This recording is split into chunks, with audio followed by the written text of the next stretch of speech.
Hello, gang. It's Guthrie here, and my next video project is a thrift store find that I picked up a two cassette set, hard to say, a two cassette set of James Herriot's The Lord God Made Them All.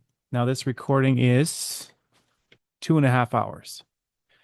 Now, I think the full version of this on YouTube is 11.5 hours. This is noticeably shorter, but I believe from checking out some other YouTube videos that they are all AI read books. And so if you want a genuine reading of James Herriot's The Lord God Made Them All, this one is read by Christopher Timothy, who is a real person, not AI. And I just found it really enjoyable. So, um, yeah, enjoy. The Lord God Made Them All by James Herriot. The high moorland road was unfenced, and my car wheels ran easily from the strip of tarmac onto the turf, cropped to a velvet closeness by the sheep. I stopped the engine, got out, and looked around me. The road cut cleanly through the grass and heather before dipping into the valley beyond. This was one of the good places where I could see into two dales, the one I had left and the one in front. The whole land was spread beneath me. The soft fields in the valley floors, the grazing cattle, and the rivers, pebbled at their edges in places, thickly fringed with trees at others. The brilliant green of the walled pastures pushed up the sides of the fells until the heather and the harsh moor grass began, and only the endless pattern of walls was left, climbing to the mottled summits, disappearing over the bare ridges which marked the beginning of the wild country. I leant back against the car, and the wind blew the cold, sweet air around me. I had only been a few weeks back in civilian life. During my time in RAF Blue I had thought constantly of Yorkshire, but I had forgotten how beautiful it was. Just thinking from afar could not evoke the peace, the solitude, the sense of the nearness of the wild which makes the dales thrilling and comforting at the same time. Among the crowds of men and the drabness and stale air of the towns, I could not really imagine a place where I could be quite alone on the wide green roof of England, and where every breath was filled with the grass scent. I took a last long breath and got into my car. The feeling of change was still with me, but I looked through the windows at the great fells, thrusting their bald summits into the clouds, tier upon tier of them, timeless, indestructible, towering over the glories beneath, and I felt better immediately. The dales hadn't changed at all. I did one more call, then drove back to Scaledale House to see if there were any more visits before lunch. All was new here, too. My partner Siegfried had married and was living a few miles outside Darrowby, and Helen and I, with our little son Jimmy, were installed in the practice headquarters. I opened the front door, and in the passage the fragrance of Pulv aromat was strong. It was the aromatic powder which we mixed with our medicaments, and it had an excitement for me. It always seemed to be hanging about the house. It was the smell of our trade. I almost bumped into Siegfried. He was storming along the passage, and he grabbed my arm in an agitated manner.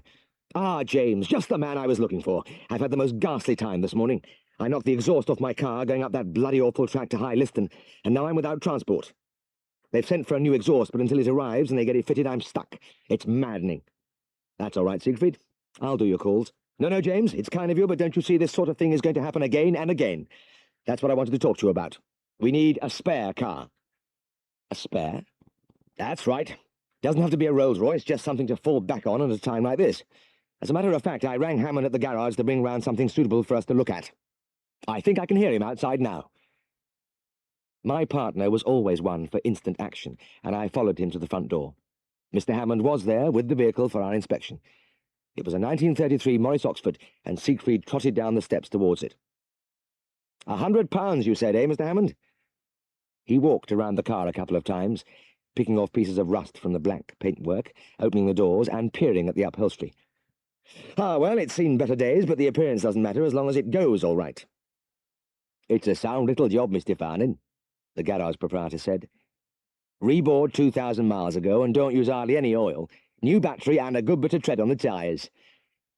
He adjusted the spectacles on his long nose, drew his thin frame upright, and adopted a businesslike expression. Siegfried shook the rear bumper with his foot, and the old springs groaned. How about the brakes? Important in this hilly country. They're champion, Mr. Farnan. First rate. My colleague nodded slowly. Good. Good. You don't mind if I drive around the block, do you? Nay, of course not, Mr. Hammond replied. Give her any trial you like. He was a man who prided himself on his imperturbability, and he dropped confidently into the passenger seat as Siegfried took the wheel. Hop in the back, James, my partner cried. I opened the rear door and took my place behind Mr. Hammond in the musty interior. Siegfried took off abruptly with a roaring and creaking from the old vehicle, and, despite the garage man's outward calm, I saw the back of his shirt collar rise a couple of inches above his blue serge jacket as we shot along Trengate. The collar subsided a little when Siegfried slowed down at the church to make a left turn, but reappeared spasmodically as we negotiated a series of sharp and narrow bends at top speed. When we reached the long straight lane which runs parallel to Trengate, Mr. Hammond appeared to relax, but when Siegfried put his foot on the boards and sent the birds squawking from the overhanging branches as he thundered beneath them, I saw the collar again. When we reached the end of the lane, Siegfried came almost to a halt as he turned left. I think we'll test the brakes, Mr. Hammond, he said cheerfully, and hurled the car suddenly along the home straight for Trengate. He really meant to carry out a thorough test. The roar of the ancient engine rose to a scream, and as the street approached, with frightening rapidity, the collar reappeared, then the shirt. When Siegfried stood on the brakes, the car slewed violently to the right, and as we catapulted crabwise into Trengate, Mr. Hammond's head was jammed against the roof, and his entire shirt back was exposed. When we came to a halt, he slid slowly back into his seat, and the jacket took over again. At no time had he spoken or, apart from his up-and-down movements, shown any emotion. At the front door of the surgery we got out, and my colleague rubbed his chin doubtfully. She does pull a little to the right on braking, Mr. Hammond. I think we'd need to have that rectified, or perhaps you have another vehicle available. The garage man did not answer for a few moments. His spectacles were askew, and he was very pale.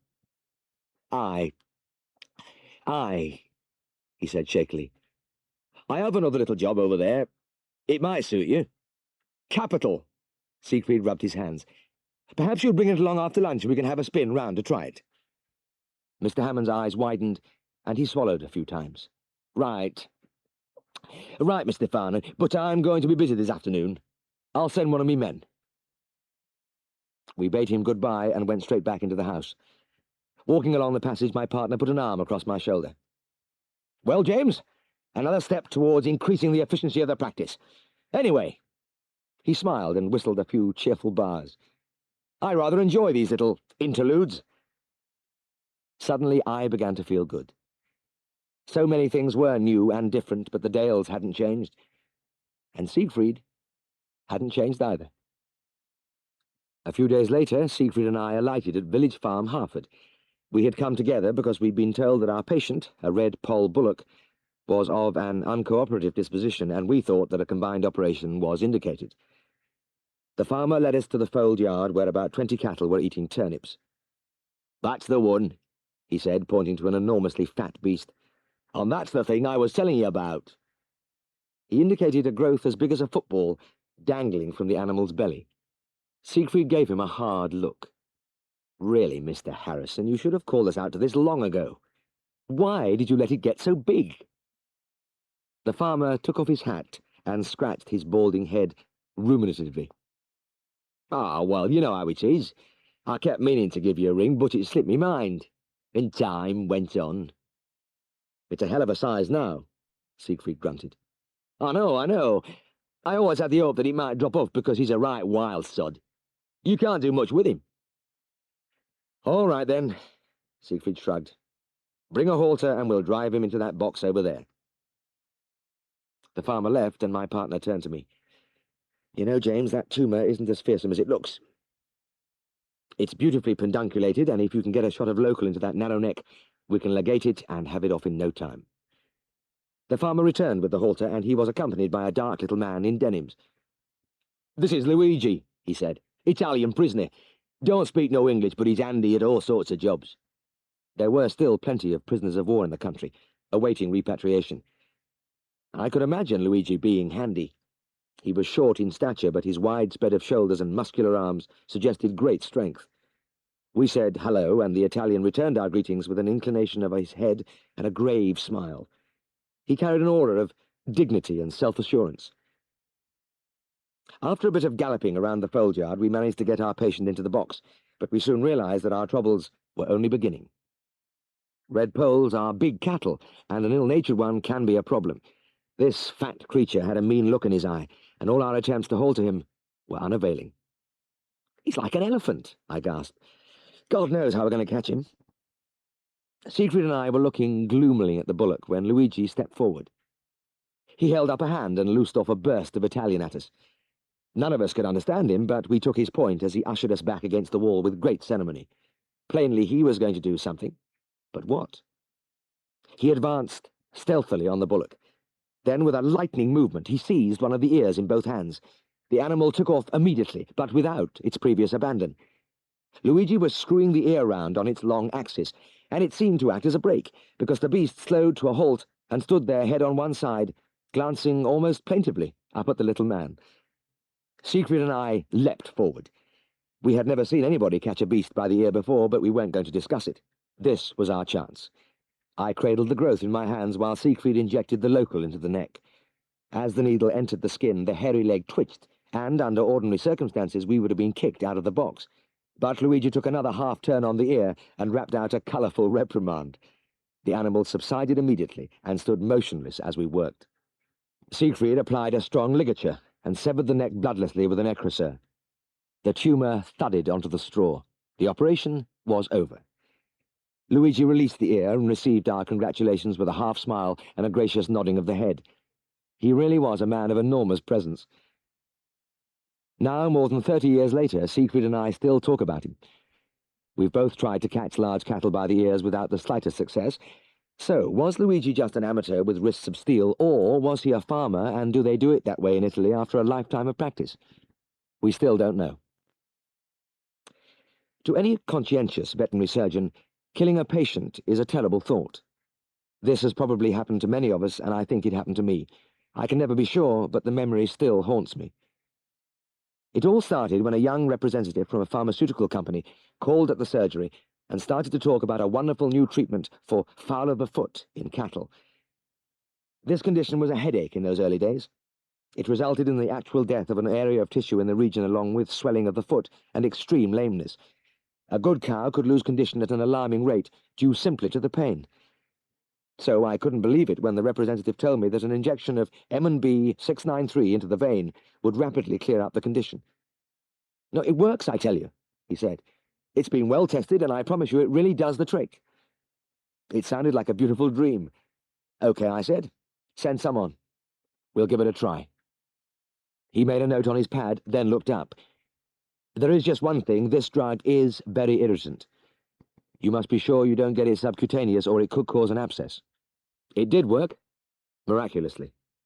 It was a giant step forward, and I was at the height of my euphoria when I saw Robert Maxwell's cow.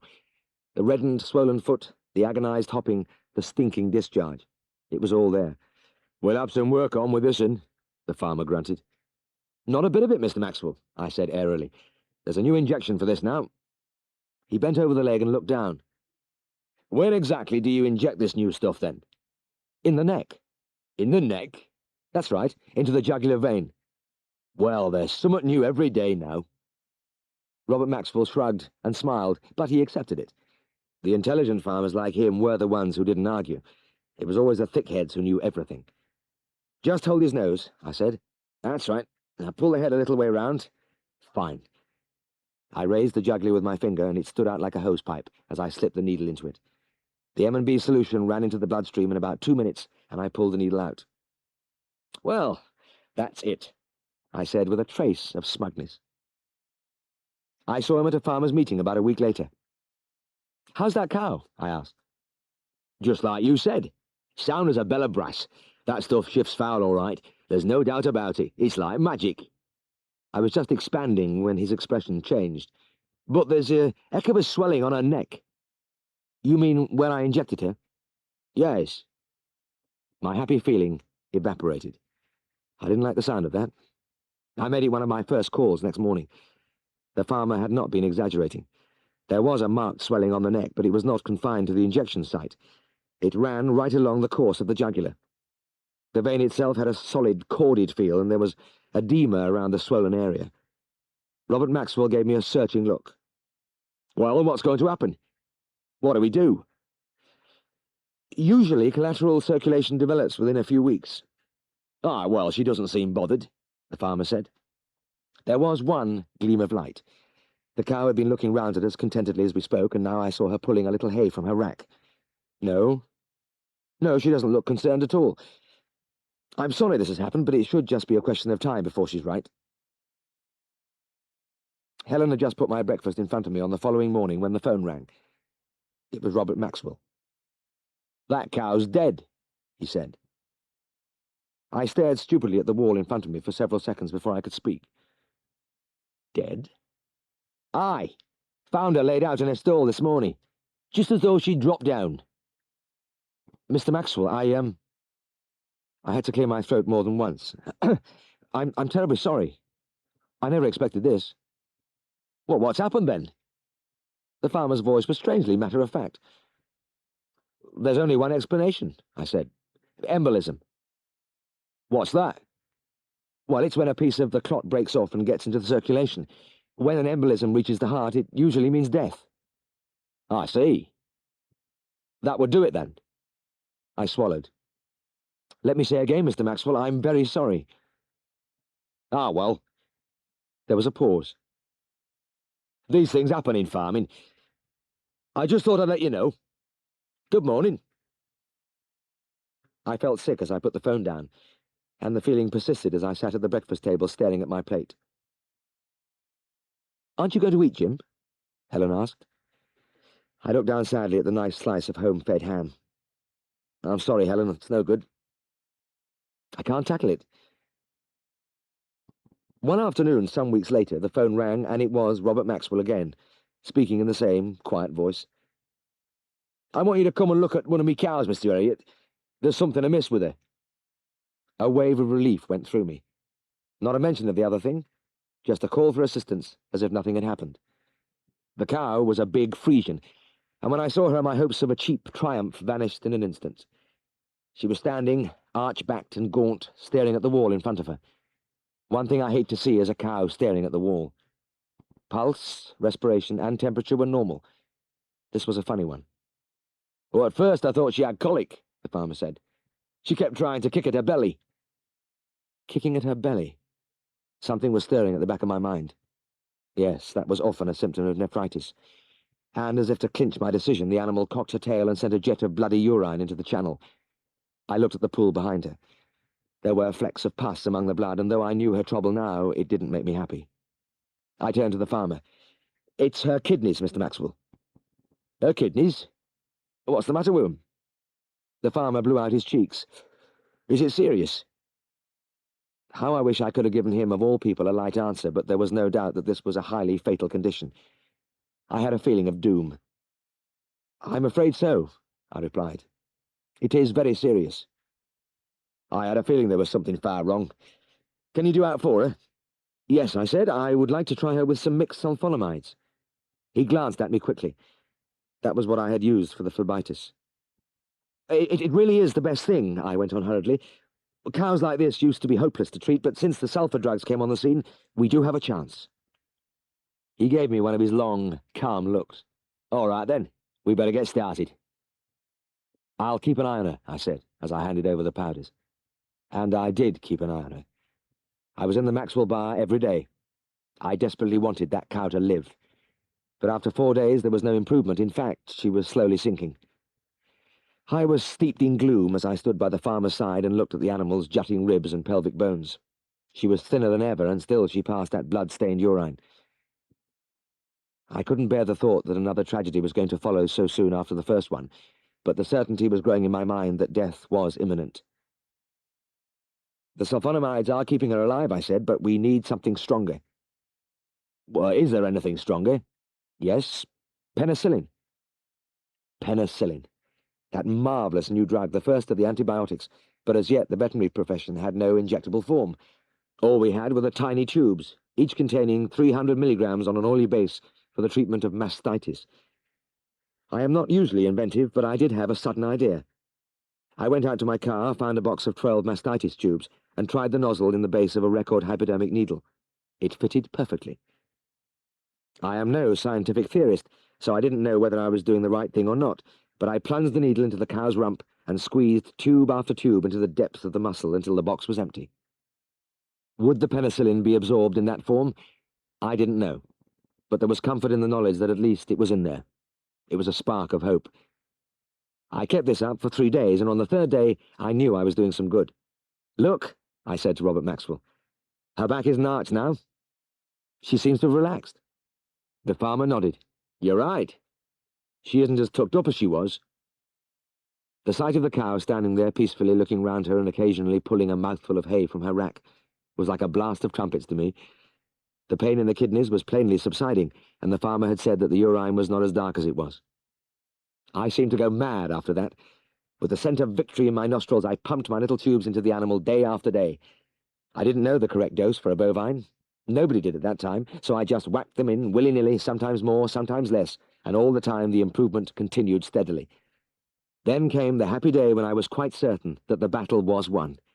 As I worked on the cow, she straddled her legs and sent out a cascade of crystal-clear urine. I stepped back, and as if for the first time I contemplated the change in my patient. The gaunt frame of that first day was padded with flesh, and the cow's coat shone with the gloss of health. She'd returned to normal just as quickly as she'd fallen away. It was remarkable.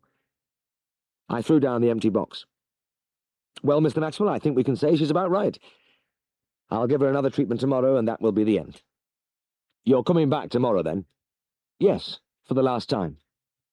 The farmer's face grew grave, and he stepped closer to me. "All right, then. I have a complaint to make about you." Oh, God. At last he was going to tackle me about the phlebitis. And what a terrible moment to pick just when I was flushed with success. Human nature could be very strange, and if he had decided to give me hell after all this time, there was nothing I could do about it. I would just have to take it. "Oh, yes," I replied shakily. "And what is that?" He leant forward and tapped my chest with his forefinger. His face was transfigured, heavy with menace. "Do you think I've got nothing better to do than sweep up after you every day?" Sweep up what?" I stared at him stupidly. He waved an arm over the bar floor. "Just look at all this dang mess. I've got to clear it away." I looked down at the scattering of empty penicillin tubes, the paper pamphlets which always went with them, and the discarded box. Totally unheeding, I'd hurled them far and wide as I worked. "Oh, gosh, I'm sorry," I muttered. I didn't realize." I was interrupted by a great burst of laughter from the farmer. "Nay, I'm just having you on, lad. Of course you didn't realize. You were hour busy curing me cow." He thumped me on the shoulder, and I knew it was his way of saying thanks. That was my first experience of injecting an antibiotic, and even though the method was bizarre, I learnt something from it. But I learnt more on that farm about the way to live than I did about veterinary science. Over the following 30 years I knew him, the farmer never alluded to that disaster, which he could so easily have laid at my door. During that period there were occasions when I suffered misfortunes due to the shortcomings of others, when I found people at fault and at my mercy if I wished to make trouble for them, and at these times I had a standard of conduct to follow. I tried to behave like Robert Maxwell. Even as a thoroughly happily married man, from time to time I think back to the old bachelor days in Scaledale House, and it was at one of these times that I recalled Tristan's observations. "You know, Jim," Tristan had said, pulling thoughtfully at his woodbine, "I often wonder if there's any other household where the mark of a lady's favour is expressed in goat droppings." We had just come through from the dining room, and my memory of the breakfast table was very clear. Mrs. Hall always placed our letters next to our plates, and there at Siegfried's place, dominating the scene like an emblem of triumph, stood the tin of goat droppings from Miss Grantley. One indisputable thing was that she was very fond of goats. The care of goats was an unlikely hobby for a blonde beauty who could have stepped effortlessly into the film world. She would be about 30 with a nicely rounded figure and elegant legs. She had a lovely home and obviously plenty of money. She appeared to be perfectly happy. There was no doubt at all that the goat droppings were a mark of favour. Miss Grantley took her stock-keeping very seriously and insisted on regular laboratory examinations. These samples were always addressed personally to Mr. Siegfried Fahnen, and I had attached no importance to this until one morning, a few days after I had pleased her immensely by removing an embedded piece of chaff from one of her Billy's eyes, the familiar tin appeared at my breakfast plate, and I read, James Herriot, Esquire, MRCBS, on the label. That was when I realized it was an accolade, a gesture of approval. In ancient days, the feudal knights would carry a glove at their saddle bow or a scarf on their lance point as a symbol of their lady's esteem, but with Miss Grantley, it was goat droppings.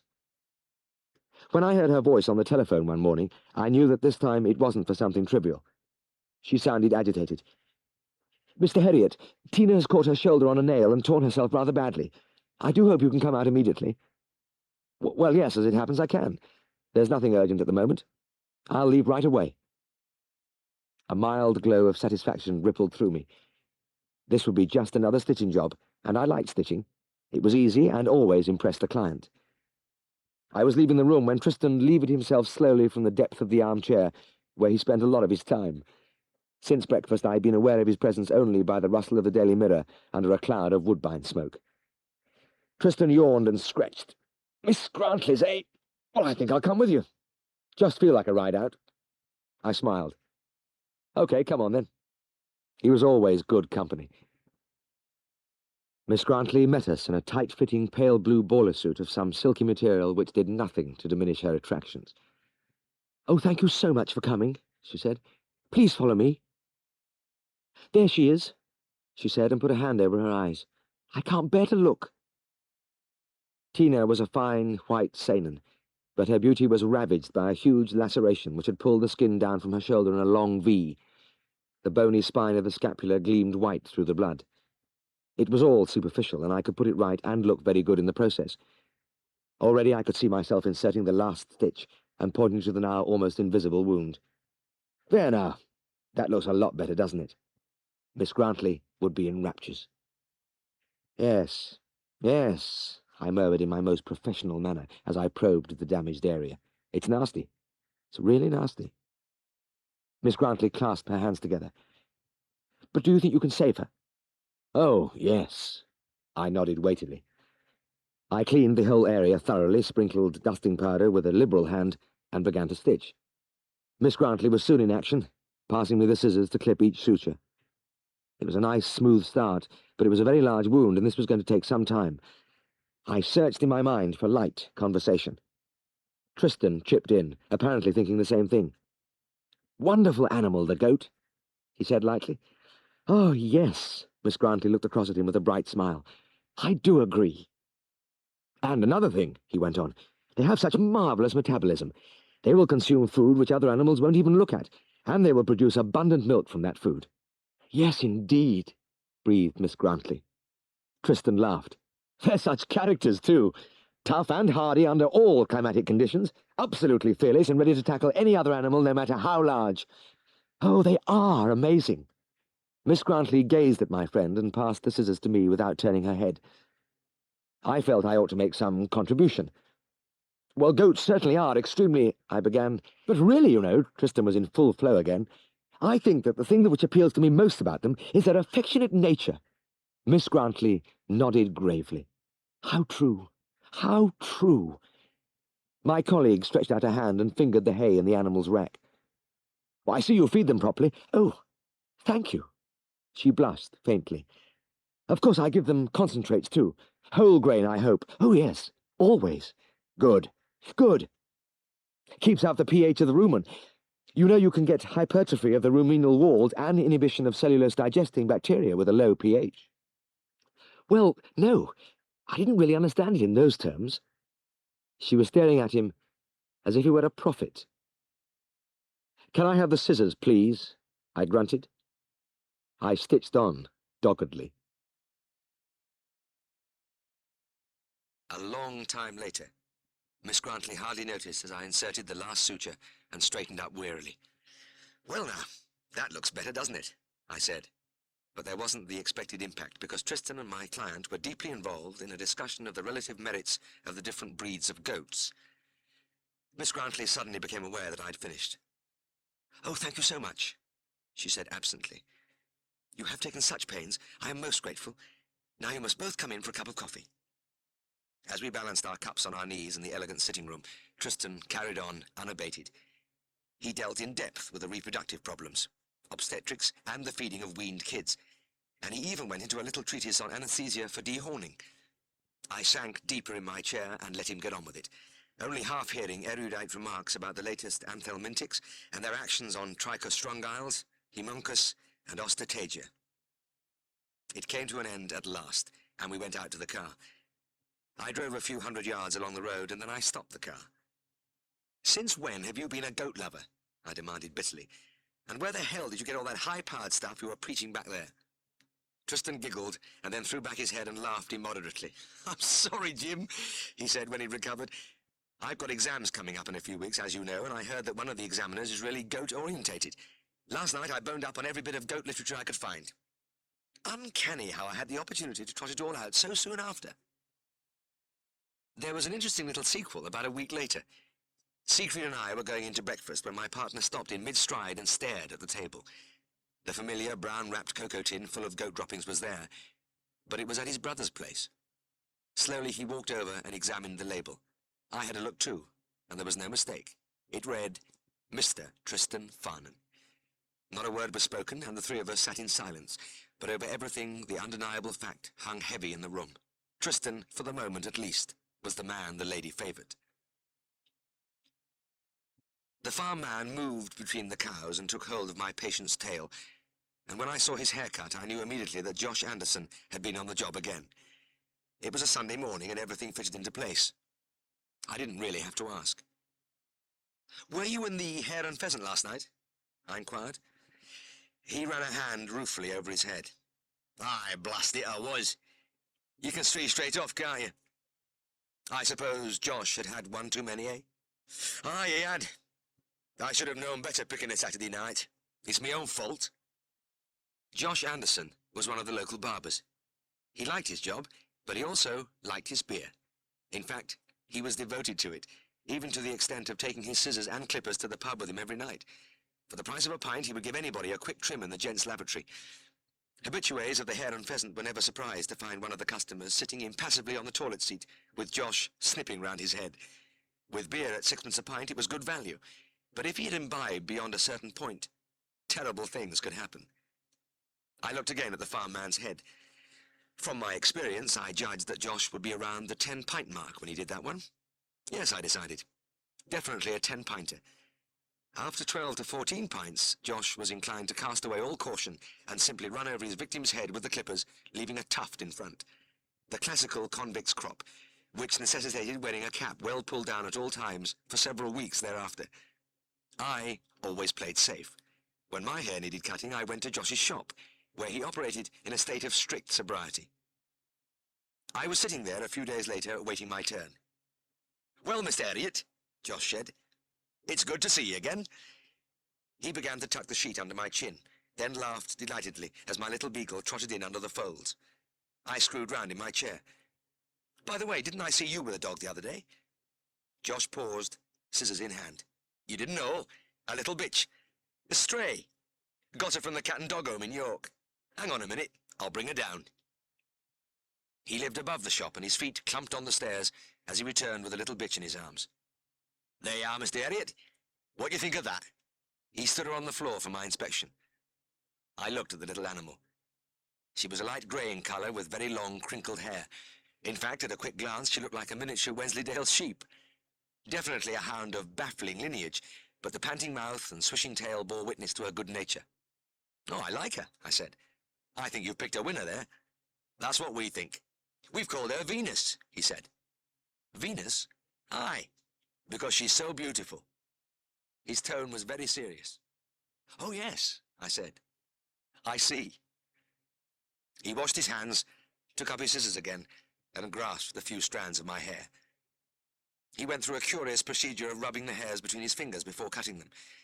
I couldn't understand why he did this, but my mind was too preoccupied to give the matter much thought. I was steeling myself. I remember that for years I'd sat in that shop listening to the half-stifled cries of pain from the customers, but at no time had the barber shown any reaction. Oh, the relief when he finished. My hair used to grow pretty fast in those days, but I didn't have time to pay another visit to the barber's before he arrived at my front doorstep. I was having tea at the time, and I trotted along to the door in answer to the insistent ringing of the bell. He was carrying Venus in his arms, but she was a vastly different creature from the placid little animal I'd seen in his shop. She was bubbling saliva from her mouth, retching and pawing frantically at her face. Josh looked distraught. "She's choking, Mr. Herriot. Look at her. She'll die if you don't do something quick. Now, wait a minute, Mr. Anderson. Tell me what's happened. Has she swallowed something?" "Aye. She's had a chicken bone." He was on the verge of tears. I grabbed the little animal's jaws with finger and thumb and forced them apart. And I saw with a surge of relief the sight familiar to all vets. A long spicule of bone jammed tightly between the back molars and forming a bar across the roof of the mouth. I put my hand on the barber's shoulder. "Come through to the consulting room and I'll have it out in a jiffy." "I couldn't bear to lose her," he whispered. I gave a light laugh, put the dog on the table, and reached for a strong pair of forceps. "Well, there's no question of that, I assure you. This won't take a minute. Usually it is simply a matter of opening the mouth, clamping the forceps on the bone, and removing it. But Venus recoiled from the gleaming metal, and so did the barber. The terror in the dog's eyes was reproduced fourfold in those of its owner. I tried to be soothing. "This is nothing, Mr. Anderson. I'm not going to hurt her in the least, but you'll just have to hold her head firmly for a moment, please." The little man took a deep breath, grasped the dog's neck, screwed his eyes tight shut, and turned his head away as far as possible. Venus struggled violently to the accompaniment of strange moaning sounds from her owner. "Look, I tell you what, Mr. Anderson, I'll give her a short-acting anesthetic." Josh's face paled. "An anesthetic? What, put you to sleep, you mean?" Anxiety flickered in his eyes. "Will she be all right?" Of course, of course. Just leave it to me and come back for her in about an hour." "Oh, very well, then. I'll go along to my brother's for an hour." "Splendid." I waited till I heard the front door close behind him, then quickly made up her dose of pentothal. I gripped her leg above the elbow and clipped an area from the raised radial vein. I slid the needle into the vein, depressed the plunger, and within seconds the fighting pose relaxed. Her head dropped, and her whole body sagged onto the table. I rolled her over. She was fast asleep. I pushed the teeth apart effortlessly with finger and thumb, gripped the bone with the forceps, and lifted it from her mouth. My satisfied smile became a little fixed. I was watching Venus carefully, and she wasn't breathing. The heart was still going all right. I depressed the ribs a few times. Nothing. I touched the unseeing eyeball. No corneal reflex. In a panic, I suddenly lifted Venus from the table, shook her vainly a few times above my head, then set off at full gallop along the passage. I threw open the side door and shot into the back garden. I halted at the narrow part. No, there wasn't enough room there, and continued my headlong rush till I reached the big lawn. Here I dropped the little dog onto the grass and fell down on my knees by her side in an attitude of prayer. I waited and watched as my heart hammered, but those ribs were not moving and the eyes stared sightlessly ahead. I seized Venus by a hind leg in either hand and began to whirl her round my head, sometimes higher, sometimes lower, but attaining a remarkable speed as I put all my strength into the swing. This method of resuscitation seems to have gone out of fashion now, but it was very much in vogue then. I don't know how many times I stopped, dropped the inert form onto the grass, then recommenced my whirling, but at last, at one of the intervals, the chest wall gave a heave, and the eyes blinked. With a gasp of relief, I collapsed face down on the cool turf and peered through the green blades as the breathing became regular and Venus began to lick her lips and look around her. I dared not get up immediately because the old brick walls of the garden were still dancing around me and I was sure I would have fallen. By the time Josh Anderson arrived, his pet was looking almost normal. She's still a little unsteady from the anesthetic," I said, "but that won't last long." Isn't that grand? And that nasty bone, is it, All gone, Mr. Anderson." He shrank back as I opened the mouth. "You see? Not a thing." He smiled happily. "Wonderful. Wonderful. I am grateful, Mr. Herriot." He bent over the dog, and again I noticed the strange rolling of the strands of hair between his fingers. Have you been floating through the air, Venus? He murmured absently. The back of my neck prickled. What makes you say that? He turned his eyes to me, those eyes with their unworldly depths. Well, I reckon she'd think she was floating while she was asleep. Just a funny feeling I had. A fortnight later, I was again seated in Josh's barber's chair, bracing myself for the ordeal. As the little man tugged away, I thought as hard as I could about my garden at Skeldale House. My mind was wandering over the fascinating subject of tomatoes when the barber's voice pulled me back to reality. "Mr. Herriot?" He was twiddling away at a wisp of my hair with his fingers. "I like gardening too." I almost jumped from the chair. "That's remarkable. I was just thinking about my garden." "Aye, I know." There was a faraway look in his eyes as he rolled and rolled with finger and thumb. "It comes through the air, you know." "Eh?" "Your thoughts. They come through to me." "What?" "Yes, just think about it. Them airs go right down into your head and they catch something from your brain and send it up to me." "Oh, really? You're kidding me." I gave a loud laugh, which nevertheless had a hollow ring. Josh shook his head. "I'm not joking nor jesting, Miss Herriot. I've been at this game for nearly 40 years, and it keeps happening to me. You'd be flabbergasted if I told you some of the thoughts that come up. I couldn't repeat them, I tell you." I slumped lower in my white sheet. Absolute rubbish and nonsense, of course, but I made a firm resolve never to think of Venus's anaesthetic during a haircut. "Just look at that," the farmer said. "At what?" I was cleansing a cow and my arm was buried deep in the cow's uterus. I turned my head to see him pointing at the byre floor beneath my patient. I saw 4 white jets of milk spurting onto the concrete from the animal's udder. He grinned. "Well, that's a funny thing, isn't it?" "It isn't really," I said. "It's a reflex action caused by my hand twiddling the uterus about. This acts on a gland in the brain which causes the milk to flow. I often see cows letting their milk down like that when I'm cleansing them." "Well, that's a rum 'un," the farmer laughed. That was in 1947, the year of the Great Snow. It was around the middle of March, when helicopters were dropping food on isolated spots, that Bert Keeley telephoned me. He was one of those who was out of reach on a high moor which was bleak even in summertime, and I was surprised to hear his voice. "Oh, I thought your phone wires would be down, Bert," I said. "I'm in trouble," he said. "Polly's just had a litter and she hasn't a drop of milk." "Oh dear, that's unfortunate," I said. Polly was the only pig on the Keeley farm. "Aye, it's a beggar. It's bad enough losing the litter. There's 12 smashing little pigs. But it's Tess I'm bothered about." "Yes. Yes, of course." I was thinking of Tess too. She was Bert's 8-year-old daughter, and she had a thing about little pigs. She had persuaded her father to buy her an in-pig sow for her birthday so that she could have a litter of her own. "Do you think she's got mastitis, Bert? Is the udder red and swollen? Is she off her food?" "No, now like that. She's eating her head off, and her udder's not a bit inflamed." "Well then, it's a straight case of agalactia. She needs a shot of Petruitin, but how the heck is she going to get it? Your district's been cut off for weeks now." "Aye, looks like we're going to lose them all. I don't know what little Tess is going to say. She'll be heartbroken." An idea was forming in my mind. "There's just one possibility," I said. "Look, I know I can get to the top of Denner Bank because the road is open to there. After that, if it's all flat going to your place, I could maybe get there on skis." "Skis?" "Yes. I've been doing quite a bit of that lately. Look, I can't be sure that I'll make it, but I'll try." "By heck, I'd be grateful if you would, Miss Herriot. It's little lass I'm thinking of." "Same here, Bert. Anyway, I'll have a go. I'll leave now."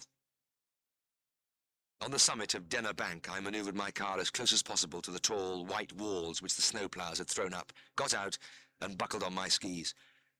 All I needed was the bottle of Petruitin and a syringe, and I put them in my pocket. I'm afraid that this is not a glorious episode in my history. I had slithered amateurishly for about half a mile when the snow started again. It seemed to come from nowhere, and was by no means a blizzard, just a white veil which cut me off completely from my surroundings. There was no point in going on because I had lost all sense of direction. Then, as suddenly as it had begun, the flurry stopped. My heart thumped as I stared around me, and the dark smudge of my car roof in the white distance was a sweet sight. I headed back to it with a speed worthy of an Olympic skier, and I'm sure my eyes were popping as I kept them fixed on my link with home. "Bert," I said on the phone, "I'm terribly sorry, but I just couldn't make it. I got caught by a snow shower and I had to turn back." "Well, I'm glad you did turn back. I've been a bit worried since you left. Fellas have got lost and died in the snow up here. I shouldn't have let you try." He paused for a moment, then said wistfully, "If only there was some other way to make Polly let her milk down." As he spoke, the picture flashed into my mind of that cow I was cleansing and the white jets striking the byre floor. "Well, maybe there is a way," I blurted out. "What do you mean?" "Now, Bert, have you ever had your hand inside a sow?" "Aye." "Bert, do as I say. Now, soap your arm well and use any household antiseptic that you have. Then feel your way into the vagina till you come to the cervix. Now, she's only just farrowed, so the cervix should still be open. Put a finger inside and waggle around a bit." "Oh, heck, I don't fancy this. What's it all about?" "Well, you see, it often brings the milk down. That's what it's about, so get going, eh?" I put down the phone and went straight through to have lunch. Helen kept glancing at me during the meal. She knew something was on my mind, and I don't suppose she was surprised when I leapt to my feet at the sound of the phone ringing. It was Bert. He sounded breathless but triumphant. "It worked, Mr. Herriot. I had a good waggle round like you said, then I tried the udder. I could draw milk out of every tit, and there wasn't a drop there before. Oh, it was like magic." "Are the piglets feeding?" "Good, not half. They were fighting to get a drink before, but they're all laid quiet in a row, sucking hard. It's lovely to see 'em." "Well, that's great," I said, "but we haven't won yet. Now, the piglets have had their vital first feed, but Polly will probably dry up again by tomorrow or even tonight. You'll have to get your hand in again." "Oh, crumbs." A lot of the enthusiasm went out of Bert's voice. "I thought I'd finished with all that." That great snow of 1947 was followed by the most glorious summer I can remember. In late April the roads were clear, and my journey to see one of Bert Keeley's heifers had none of the drama of last time. Young Tess took me through to see her beloved Polly and family. "They're pretty, aren't they?" she said as we looked into the pen at the 12 chunky little pigs playing around their mother. "They certainly are, Tess," I replied. "Your first attempt at pig breeding has been a big success, but I really think you have to thank your father for it. He did a wonderful job." Bert gave a wry smile, then screwed up his face at the memory. "Aye, maybe so, and I reckon it was worth it. But I'll tell you something, I didn't enjoy it." I looked round anxiously as my wife fidgeted in her seat. "Are you all right, Helen?" I asked. We were in the 1 in the Scala Cinema in Broughton, and I had a strong conviction that we had no right to be there at all. I had voiced my doubts that morning. "Look, I know it's our half-day, Helen, but with the baby due any time, don't you think it'd be safer to stay around Darrowby?" "No, of course not." Helen laughed incredulously at the very idea of missing our outing. "But honestly," I said, what if the thing comes on quickly? It's all right you laughing. We don't want our second child to be born in Smith's bookshop or the back of a car." But Helen had been adamant this morning. She wasn't going to be done out of a half-day by such a trifle. And now here we were in the Scala with Humphrey Bogart competing vainly for my attention, and my blood pressure rising steadily as my wife squirmed around and occasionally ran a thoughtful hand over her swollen abdomen. As I scrutinized her keenly from the corner of my eye, she gave a convulsive jerk and her lips parted in a soft moan. An instant dew of perspiration had already sprung out all over me before she turned and whispered, "I think we better go now, Jim." The 25 miles to Danby seemed to take an eternity. Helen sat very quiet by my side, occasionally closing her eyes and catching her breath while my heart beat a tattoo against my ribs. When we reached our little town, I turned the car to the right towards the marketplace. Helen looked at me in surprise. "Where are you going?" "Well, to Nurse Brown's, of course." "No, don't be so silly. It's not time for that yet." "But, well, how do you know?" "I just know," Helen laughed. "I've had a baby before, don't you remember? Come on, let's go home." I marvelled at Helen's composure. It was the same when we got into bed. I suppose I kept dropping into what is termed a fitful slumber because it was 6 a.m. when she nudged my arm. "Time to go, Jim." Her tone was very matter-of-fact. Helen dressed methodically. "Get that suitcase out of the cupboard, Jim," she said. I opened the cupboard door. "Suitcase?" To say that I was flapping was a gigantic understatement. Yes, that one. I've got my nighties and toilet things and baby clothes and everything I'll need. Go on, bring it out. We had only about half a mile to go, and I was pulling up outside Greenside Nursing Home within minutes. I knocked at the door and pushed it open. Nurse Brown gave me a quick smile, put her arm round Helen's shoulders, and led her upstairs. I fled. In those days it was unheard of for the husband to be present at the birth. It was around 11 o'clock when the long-awaited telephone call came. It was from my doctor and good friend, Harry Allinson. "A sister for Jimmy! Don't worry, everything's all right." "Oh, great, Harry. Thank you. Thank you, that's marvellous news." I held the receiver against my chest for a few moments before putting it down. I walked with dragging steps to the sitting room and lay back in a chair until my nerves had stopped vibrating. I think I must have slept for a long time. Later I went up to our bedroom. The big room with the double bed, wardrobe and dressing table was eerily empty without Helen. I opened the door to the long, narrow apartment which had been the dressing room in the great days of the old house. It was where Tristan slept when we were all bachelors together, but now it was Jimmy's room, and his bed stood in exactly the same place as my old friend's. I gazed at little Jimmy's bed, then glanced at the other end of the room where a cot stood to receive Rosie. Soon, I thought, I would have two in here. I was becoming rich. Mr. Biggins walked into the surgery on market day. Mr. Biggins always tried us sorely. He ill-treated his animals, was pig-headed in the extreme, and he mistrusted vets and their fees. "One of me cows has wooden tongue," he announced. "I want some iodine to paint on." Siegfried looked up from the day book where he was checking the visits. "Oh, you're a bit out of date, Mr. Biggins," he said, smiling. "We've got far better medicine than that now." The farmer took up his usual stance, head down, glowering under his eyebrows. "I don't care about your new medicine. I want that stuff I've always used." Painting the tongue with iodine went out years ago. Since then we've used intravenous injections of sodium iodide, which was much better, but now even that has been replaced by sulfanilamide. "Big words, Mr. Farnan, big fancy words," grunted the farmer. "But I know what's best for me cow, so are you going to give me iodine or not?"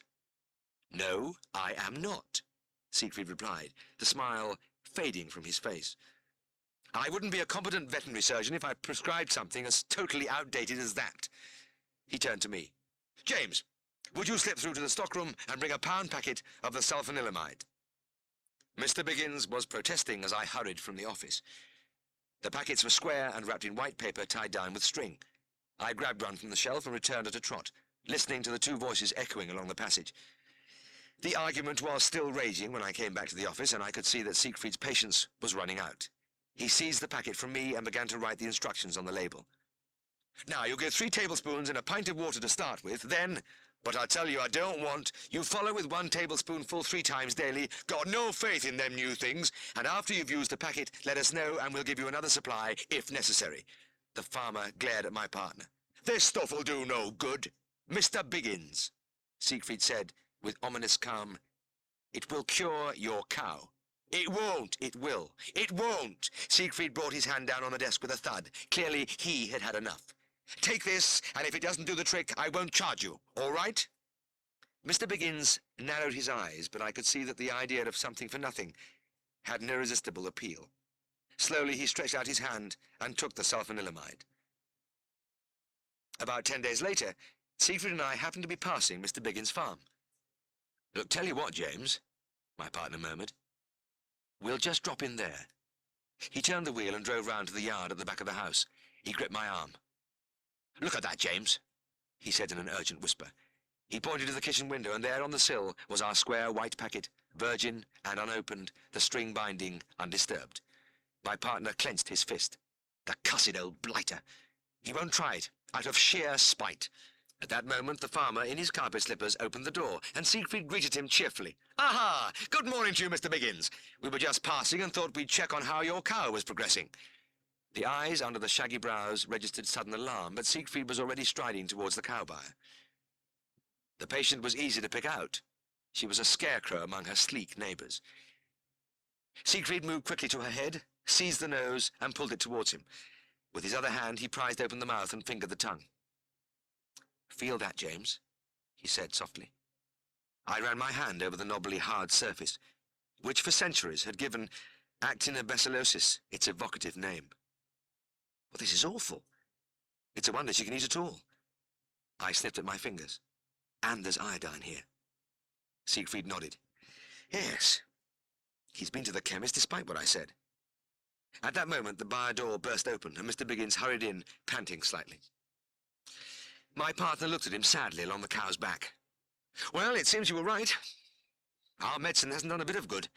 I can't understand it." He rubbed his chin. "And your poor cow is a mess, I'm afraid. Almost starving to death. I do apologize." The farmer's face was a study. "Aye, well, that's right. She's done no good." Siegfried broke in. "Look here," he said. "I feel responsible for this. My medicine has failed, so it's up to me to get her right." He strode from between the cows. "I have an injection in the car which I think will do the trick. Do excuse me for a moment." Siegfried was back very quickly, holding a bottle which I couldn't recognize. He held it up and began to fill a 20cc syringe, watching the rising level intently and whistling tunelessly under his breath. "Hold the tail, will you, James?" he said, and poised the needle over the cow's rump. With his hand still held high, he looked across at Mr. Biggins. "This is an excellent injection, but it's a good job you've been using our medicine." "Why's that?" "Well, on its own, it could have serious effects on the animal." "You mean, could kill her?" "Well, just possible," Siegfried murmured, "but you've nothing to worry about. She's had the sulfanilamide." He was about to plunge the needle in when the farmer gave tongue. Hey, hold on, don't do that." "What is it, Mr. Biggins? Something wrong?" Nay, but there's maybe been a bit of a misunderstanding." Conflicting emotions chased across the farmer's face. "You see, it's like this. I don't think she's been getting enough of your stuff, you know." Siegfried lowered his arm. "You mean you've been underdosing?" "Well, I wrote the instructions on the packet, if you remember." "Aye, that's right, but I must have got a bit mixed up." "Oh, that doesn't matter. As long as you put her back to full dosage, all will be well." Siegfried inserted the needle, and ignoring Mr. Biggins' yelp of alarm, he injected the full contents. As he put the syringe back in its case, he sighed with satisfaction. "Well, I'm sure that'll put everything right. But remember, you must start again with the full 3 tablespoonfuls and continue till you finish the packet. The cow is in such a state that I'm pretty sure you'll need a further supply, but you'll let us know about that, eh?" As we drove away, I stared at my colleague. What the devil was that injection? "Oh, mixed vitamins. It'll help the poor thing's condition, but it has nothing to do with wooden tongue. Just part of my plan." He smiled gleefully. "Now he's got to use the sulfanilamide. It'll be interesting to see what happens." It was indeed interesting.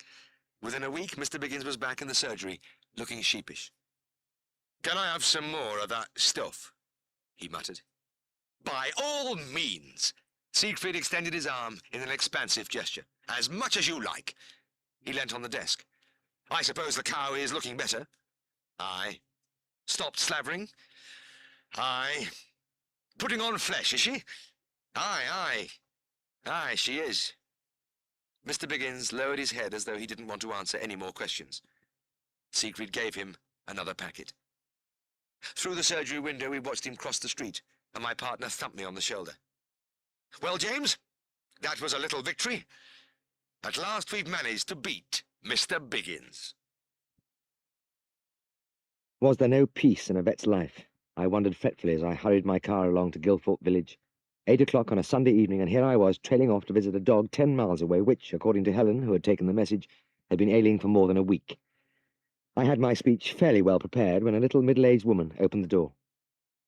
"Good evening, Mrs. Cundall," I said, slightly tight-lipped. "Oh, it's Mr. Herriot." She smiled shyly. "We've never met, but I've seen you walking around Derby on market days. Come inside."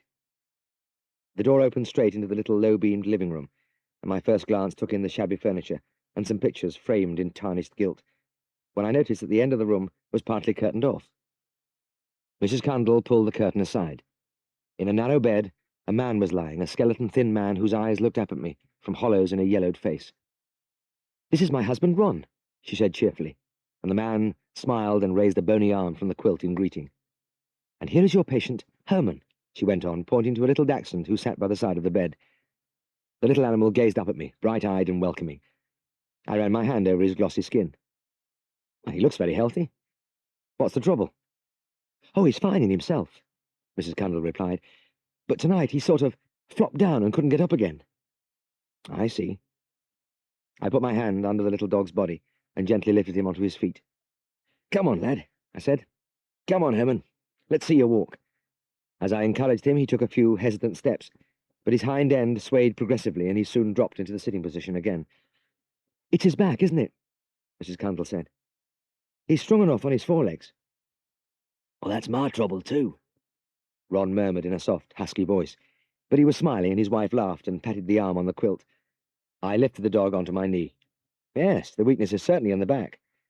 I began to palpate the lumbar vertebrae, feeling my way along, watching for any sign of pain. Ron's husky voice came again from the bed. And what's his prospect, Mr. Herriot? Well, it's difficult to say at the moment, I replied. I'll give him an injection and some tablets and we'll see how he goes over the next few days. As I left, I waved to the man in the bed, and his wife put her hand on my arm. We're very grateful to you for coming out at this time on a Sunday night, Mr. Herriot. We felt awful about calling you, but you understand it was only today that the little chap started going off his legs like that. Yes, of course, please don't worry. I don't mind in the least.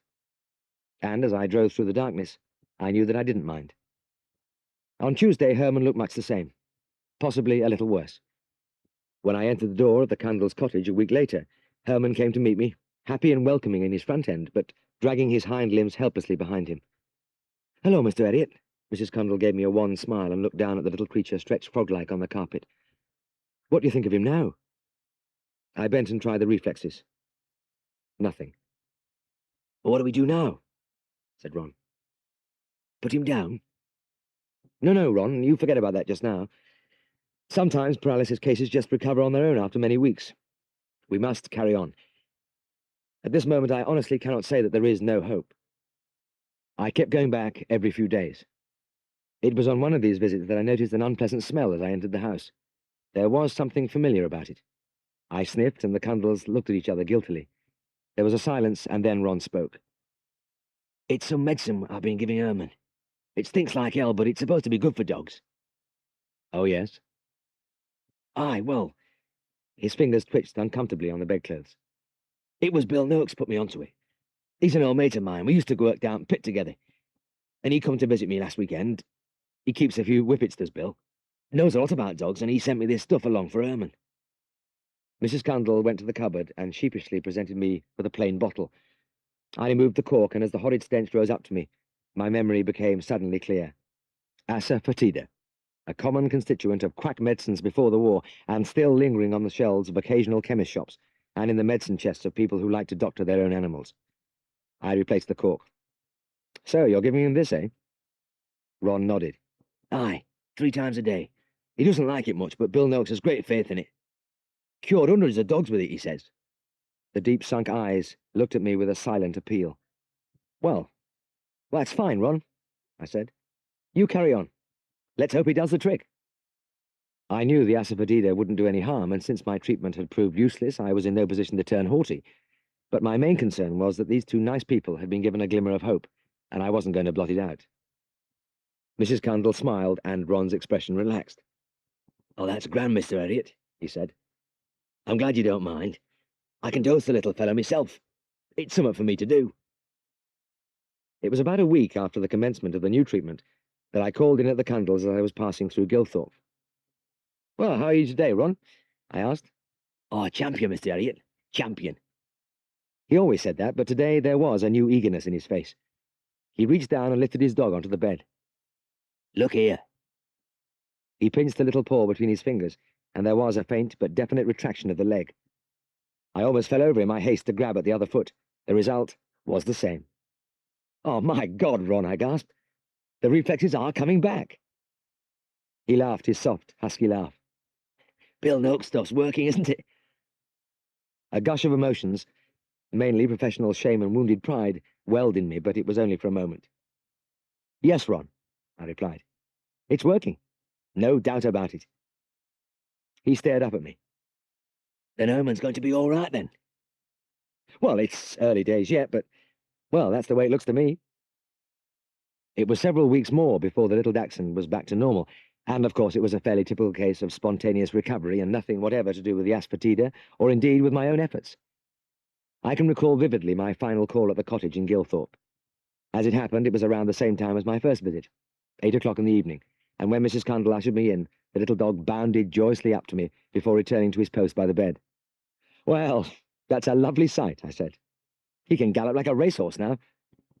Ron dropped his hand down and stroked the sleek head. "Aye, isn't it grand? By heck, it's been a worrying time." "Well, I'll be going." I gave Herman a farewell pat. "I just looked in on my way home to make sure all was well. I don't need to come any more." "Nay, nay," Ron said. "Don't rush off. You've time to have a bottle of beer with me before you go." I sat down by the bed and Mrs. Condell gave us our glasses before pulling up a chair for herself. I poured my beer and looked at the two of them. Their faces glowed with friendliness, and I marvelled because my part in Herman's salvation had been anything but heroic. I was about to take my first sip when Mrs. Condell spoke up. "This is your last visit, Mr. Herriot, and all's ended well. I think we ought to drink some sort of toast." "Yes, I agree," I said. "Now let's see, what shall it be?" "Ah, yes, I've got it." I raised my glass. "Here's to Bill Noakes." I winced as Jack Scott's slender frame crashed against the cow's ribs, but Jack himself didn't seem unduly troubled. I was trying to irrigate the cow's uterus with Lugel's iodine. Every time I attempted to work the catheter through the cervical folds, she swung round violently, and since the farmer weighed only about 8 stone, he was whirled repeatedly against the neighbouring cow. Look, hang on, Jack," I gasped as I began to pump. When a hoof descended on his toes, a soft groan escaped him. Jack, hobbling on his bruised foot, went up to the front of the cow and put his arm round her neck. "Ah, you're a grand old lass," he murmured, resting his cheek against the craggy jaw. I looked at him wonderingly. It was always like this with Jack. He had a deep affection for every creature, human and animal, on his farm, and, with an occasional exception such as the cow I'd just treated, the feeling seemed to be returned. "I've one or two other jobs for ye, Mr. Herriot. There's some lambs I want you to look at," he said, and led me into a listen hut. "I've never seen aught like them." There were a number of ewes and lambs in the hut, but it was not difficult to see what the farmer meant. Several of the lambs were wobbling on their hind legs as they walked, and two could only take a few faltering steps before collapsing on their sides. Jack turned to me. "What's the matter with them, Mr. Herriot?" "They've got swayback," I replied. "Swayback? Well, what's that?" "Well, it's a copper deficiency. It causes degeneration of the brain, which makes them weak on their hindquarters." He sighed. "Ah, well, now we know what it is, you'll be able to put these lambs right, eh?" "I'm sorry, Jack. There's no cure." "Well, what's going to happen to this lot, then?" "Well, the ones that are just wobbly have a good chance of making fat lambs, but I haven't much hope for these two. I honestly think the kindest thing would be—" That was when the smile left Jack's face. "Are they suffering, Mr. Herriot?" "No, Jack, no. It doesn't seem to be a painful disease at all." "All right, I'll keep them two. If they can't suck, I'll feed them myself. I like to give things a chance." He didn't have to tell me. He gave everything a chance. As he spoke, an enormous head poked over the door. This was the bull box, and the great shorthorn inside clearly wished to pay his respects. He began to lick the back of Jack's neck, and as the rasping tongue repeatedly knocked his cap over his eyes, the farmer remonstrated gently. "Oh, give over, George, you daft thing. What do you think you're doing?" But he reached back and tickled the animal's chin at the same time. The expression on George's face made him look more like a dog than a bull. Goofy-eyed and anxious to please, he licked and nuzzled faster than ever, despite the farmer's protests. On many farms, a bull that size would be a potential killer, but George was just another of Jack's pets. It was in October, when the trees around the Scott farms were bursting into a blaze of warm colour, that he hailed me as I drove past his gate. "Will you stop for a minute and see me dog, Rip?" His face was anxious. I experienced a shock of surprise when I saw Rip because his right foreleg was trailing uselessly. "What's happened to him?" I asked. "Well, he was rounding up cows when one of them lashed out and got him in the chest. He's been getting lamer ever since. The funny thing is, I can't find a thing wrong with his leg. It's a mystery." I felt my way up his leg. There was no pain in the limb, but he winced as I passed my hand over his first rib. Diagnosis wasn't difficult. It's radial paralysis, I said. Will he get better? It's usually a long job. Treatment doesn't seem to make much difference. The farmer nodded. All right, we'll just have to wait. But Rip did not recover. After several months, his leg was as useless as ever, and the muscles had wasted greatly. The real blow fell one Sunday morning as Siegfried and I were arranging the rounds in the office. I answered the doorbell and found Jack on the step with his dog in his arms. What's wrong? I asked. Is he worse? No, Mr. Herriot. The farmer's voice was husky. It's somewhat different. He's been knocked down. We examined the dog on the surgery table. Fracture of the tibia, Siegfried said. Aye, the broken leg's on the same side as t'other thing. We set the leg in plaster, and I held open the door of Jack's old car as he laid Rip on the back seat. The farmer brought his dog into the surgery 6 weeks later for the removal of the plaster. I felt at the sight of the fracture, and my spirits plummeted. Hardly any healing had taken place. I could feel the loose ends of the broken bones moving against each other like a hinge. We were no further forward. Well, we'll have to try again, Jack, but I don't like it. We applied a fresh plaster, and the farmer grinned confidently. Just wanted a bit more time, I reckon. He'll be right next time. But it was not to be. I removed the plaster. It's just the same, I'm afraid, Jack. You mean he hasn't joined up? That's right. Aye. Aye, well, we'll just have to see how it goes, then. But Jack, Siegfried said gently, he can't go on. There's no way a dog can get around with two useless legs on the same side. What, is he suffering? No, he isn't, Siegfried replied. There's no pain in the fracture now, and the paralysis is painless anyway, but he won't be able to walk. Don't you see? But Jack was already gathering his dog into his arms. Well, we'll give him a chance any road, he said, and he walked from the room. Several weeks later, I was called to the Scott farm to see a sick calf, and the first thing I saw was Rip bringing the cows in from milking. He still couldn't bear any appreciable weight on either of his right limbs, yet he was running happily. Don't ask me how he was doing it, because I'll never know. This calf, Mr. Herriot, Jack began. I've never seen one like it. Going round and round as if it was daft. Depression flowed over me. This is a thing called listeriosis, Jack, I said. It's a brain disease, and the animal can't help going round and round like that. The farmer looked glum. Well, I hope I can do something, Jack. It's an actual bug affecting the brain, and with a bit of luck I can put this calf right. Oh, good, he said. She's a smashing little calf. We've called her Bramble. I shook out my bottle of penicillin streptomycin suspension and injected 5 cc into the thigh. Next day the temperature was down, but the symptoms had not abated. I repeated the injection and said I'd call again. After a week, though the temperature was normal and the appetite excellent, the calf was still circling. How do you feel about job then, Mr. Herriot? The farmer asked. Well, I'm sorry, Jack, but we don't seem to be getting anywhere. The antibiotic has saved the calf's life, but there must be some brain damage. I can't see any hope of recovery now. He patted me on the shoulder and led me out to the yard. Well, thank you, Mr. Herriot. I'm sure you've done all you can. Quite obviously, he didn't want to pursue the matter further. He had decided to give Bramble a chance.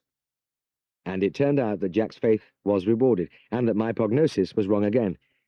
But I cannot blame myself, because the sequence of events in Bramble's recovery is not contained in any textbook. One day I looked in and saw a fine, normal 2-year-old heifer strolling around unconcernedly in the straw. I didn't mind being wrong. I was delighted. Jack Scott was clearly as thrilled as I was. He leant towards me conspiratorially. Keep watching her face. I stared at the heifer, and the calm bovine eyes looked back at me with mild interest. She doesn't always do it. Do what? I was mystified. I mean, there's nothing at all. My God! The farmer laughed and thumped me on the back. Did you see it? I certainly had, and it was startling. Just for an instant, Bramble's placid expression was transfigured by a faint twitch of the eyes and head to the right. There was something human about the gesture. In fact, I was reminded instantly of the film Vamps of the 20s, when a girl would stand hand on hip and beckon seductively at her quarry. It was definitely a come-hither look.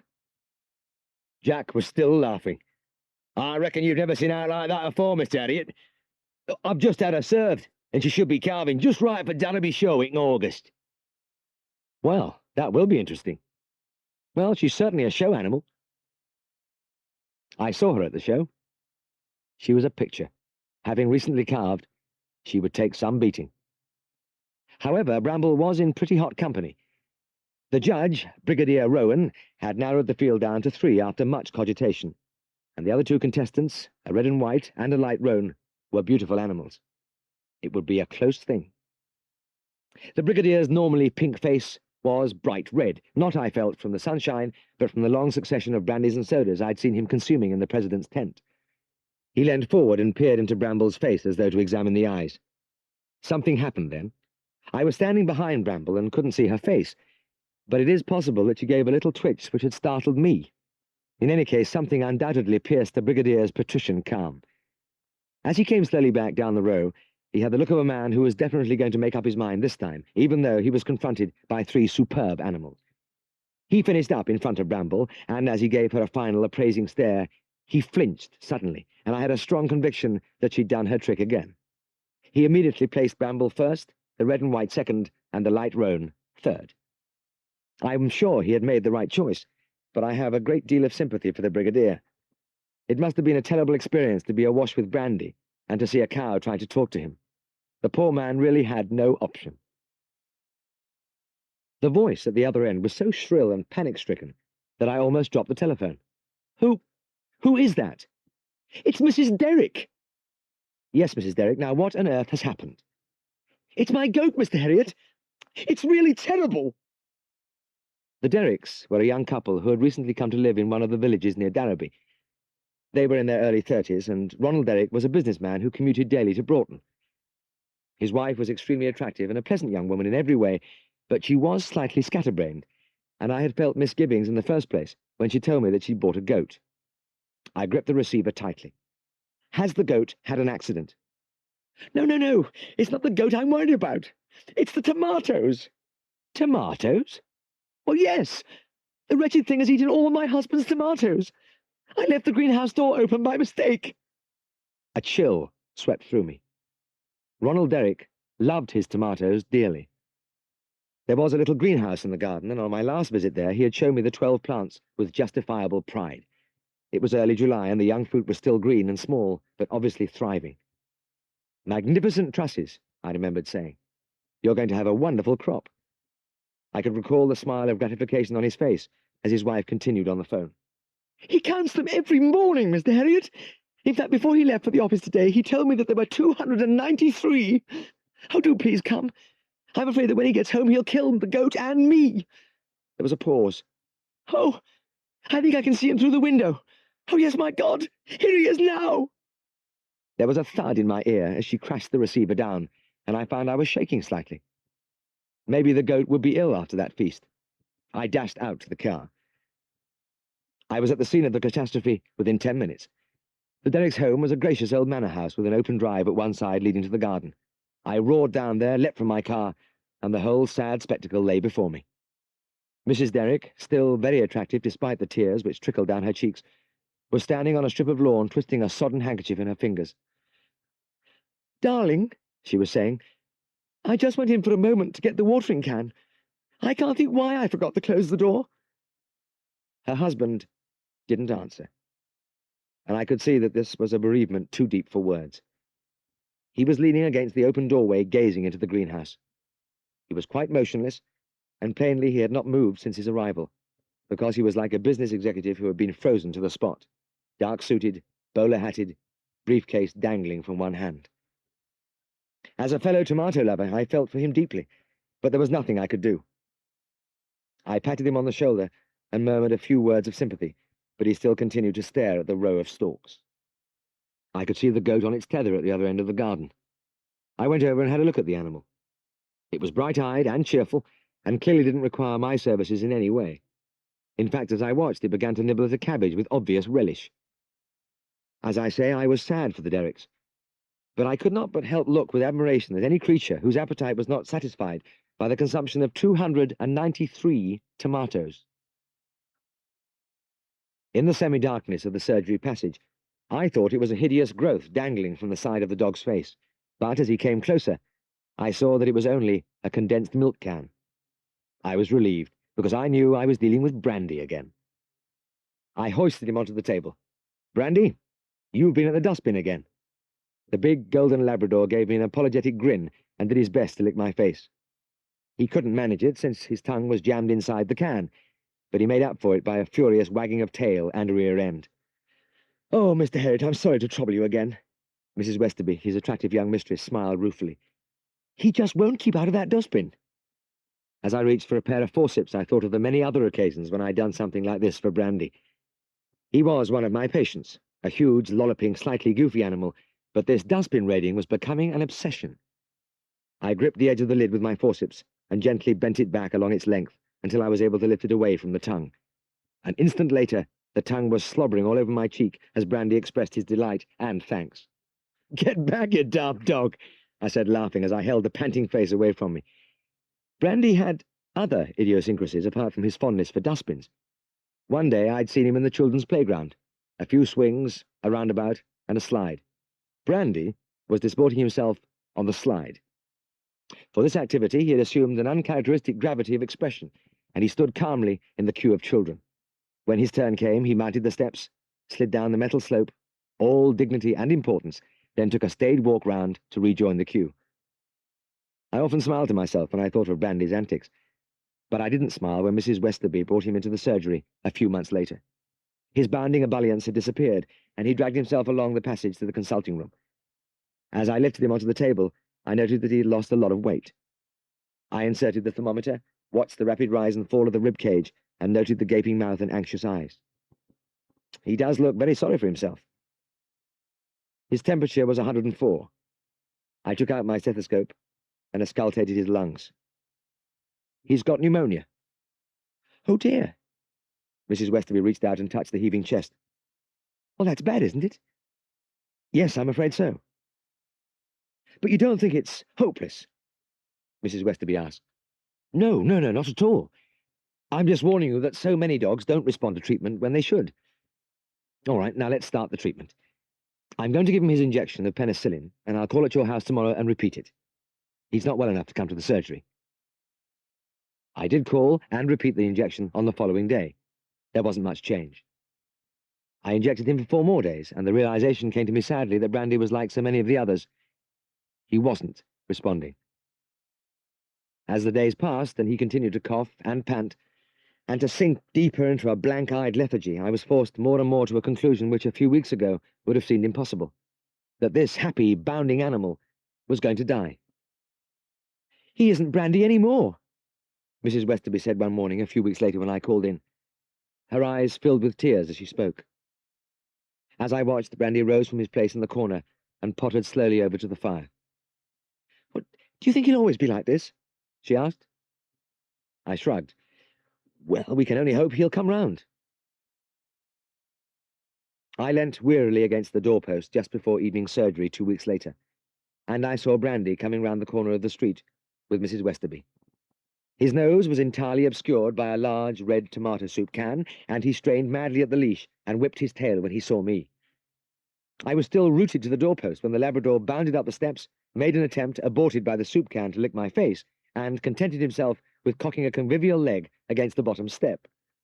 I stared into Mrs. Westerby's radiant face. "What? What?" With her sparkling eyes and wide smile, she looked more attractive than ever. "Look, Mr. Herriot, look! He's better! He's better!" In an instant, I was wide awake. "And I suppose you'll want me to get that can off him." "Oh, yes. Yes, please." It took all my strength to lift him onto the table. He was heavier now than before his illness. I reached for the familiar forceps and began to turn the jagged edges of the can outwards from the nose and mouth. Tomato soup must have been one of his favourites because he was really deeply embedded, and it took some time before I was able to slide the can from his face. I fought off his slobbering attack. "He's back in the dustbins, I see." Yes, he is, quite regularly. I pulled several cans off him to myself, too. And he goes sliding with the children." She smiled happily. Thoughtfully, I took my stethoscope from the pockets of my white coat and listened to his lungs. They were wonderfully clear. A slight roughness here and there, but the old cacophony had gone. I leant on the table and looked at the great dog with a mixture of thankfulness and incredulity. He was as before, boisterous and full of the joy of living. His tongue lolled in a happy grin, and the sun glinted through the surgery window on his sleek golden coat. "But, Mr. Herriot," Mrs. Westerby's eyes were wide, "how on earth has this happened?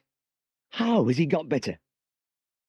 "Vis medricatrix naturae," I replied in tones of deep respect. "I beg your pardon?" Well, it's something no veterinary surgeon can compete with, when it decides to act.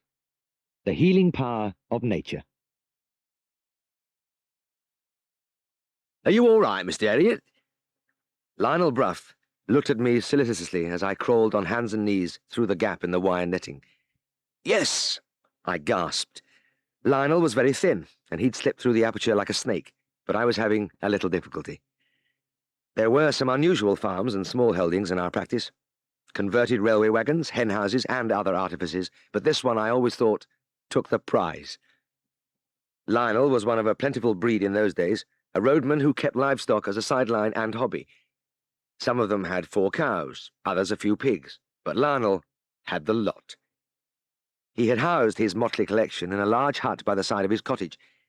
He appeared to have divided the hut into sections by using the first thing that came to hand. It was a labyrinth, a monumental piece of improvisation, with upended bed frames, sheets of plywood and corrugated iron, and stretches of wire netting separating the animals. There were no doors or passages anywhere. I got to my feet, puffing slightly. "Well, where is this calf?" "Oh, not far to go now, Mr. Herriot." We passed his solitary cow, then little pigs nibbled at my heels as Lionel laboriously undid a series of knots tied with coarse string so that we could enter the next compartment. Here a couple of nanny goats regarded us impassively. "Grand milkers, them two," the roadman grunted. "Missus makes some smashing cheese from them, and it's healthy milk too, isn't it?" "That's right. Yes, it is." At that time, when TB infection was still a constant threat, the milk from the comparatively immune goat was highly regarded. The far wall of their pen consisted of a mahogany dining table lying on its side, its legs projecting into the interior. I skirted it warily before climbing over. I had suffered some nasty blows from those casted knobs. We were among the calves now, 3 of them, and it was easy to pick out my patient, a small black animal with a purulent discharge crusting his nostrils. As I bent to take his temperature, I had to push aside a couple of squawking hens, and a fat Muscovy duck waddled out of my way. These feathered creatures seemed to have the run of the place, jumping and fluttering from pen to pen and in and out of the building. From my position by the calf, I could see an assortment of cats perched on windowsills or on the tops of partitions. A sudden snarling from the end of the hut marked the beginning of a friendly fight between Lionel's 3 dogs, and beyond the doorway 2 sheep were visible, grazing contentedly in the field by the cottage. I looked at the thermometer, 103. Then I auscultated the chest with my stethoscope. "It's just a touch of bronchitis, Lionel, and I'm glad you called me. He's quite rough in his lungs, and pneumonia could be just around the corner. As it is, a couple of injections, well, it'll probably clear him up." Lionel nodded in quiet satisfaction. He was a vague man, but kind, and all his animals were comfortable and well fed in their eccentric dwelling. Deep straw abounded, and the hay racks and troughs were well supplied. I felt in my pockets. They were bulging with bottles and syringes. I'd brought everything I might possibly need. On this establishment, it wasn't easy to slip back to the car as an afterthought. After the injection, I turned to the roadman. "I'll look in tomorrow morning. It's Sunday, so you won't be working, eh?" "Ah, that's right. Thank you, Mr. Herriot." He turned and began to lead me back through the obstacle course. On the following day, I found the calf greatly improved. Temperature normal, Lionel, and he's on his feet too. That's a good sign." The roadman nodded abstractedly, and I could see that his mind was elsewhere. "Aye, well, that's grand. I'm right pleased."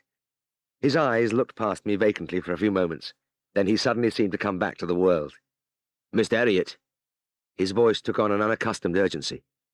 "There's somewhat I want to ask you." "Oh, yes?" "Aye, I'll tell you what it is." He looked at me eagerly. "I fancy going in for pigs in a big way." "You mean keep a lot of pigs?" "Ah, that's right. Just pigs and nowt else. And keep 'em in a proper place." "But that would mean building a piggery." He thumped a fist into his palm. "You've just said it. That's what I fancy. I've always liked pigs, and I'd like to do the job proper. I could build a piggery out there in the field." I looked at him in surprise. "But, Lionel, these things cost a lot. There's a question of money. Oh, I've got money. Remember me old uncle died a bit back. Lived with us for years. Well, he left me a little legacy. Not a fortune, mind, but I could branch out a bit now. I've thought it over for a bit, and me mind's made up. I've got to have a go." "OK, Lionel," I said. "Have at it, and the best of luck." With a speed unusual in the Dales, the piggery took shape in the field.